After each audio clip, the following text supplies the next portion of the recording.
எப்பா இன்னைக்கு எப்படியாச்சும் பிரேயர் பண்ணிடணும். நானும் தினமும் பிரேயர் பண்ணு நினைக்கிறேன். ஏதாச்சும் வேலை வந்துருது. இன்னைக்கு கண்டிப்பா பிரேயர் பண்ணிடணும். டேய் என்னடா பண்ண போற? தண்ணி ஜெபம் பண்ணி ரொம்ப நாள் ஆயிடுச்சு. ஜெபம் பண்ண போறேன். ஜெபம்லாம் பண்ணாத. உன் ஜெபத்தை ஆண்டவர் கேட்கவே மாட்டாரு. ஏன்? நீதான் நிறைய பாவம்லாம் பண்ணிக்கிறியே. உன் ஜெபத்தை ஆண்டவர் கேட்க மாட்டாரு. அவரு பரிசுத்தரு. நான் தான் ஏசப்பா மன்னிப்பு எல்லாம் கேட்டேனே. அவர் என் பாவத்தை மன்னிச்சிருப்பாரு. அது எப்படி ஏசப்பா மன்னிச்சிருப்பாரு?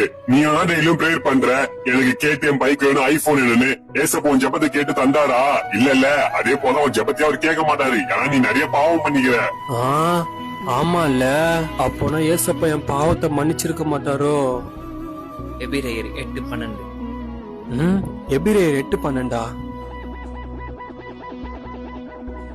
ஏனெனில் நான் அவர்கள் அநியாயங்களை கிருபையாய் மன்னித்து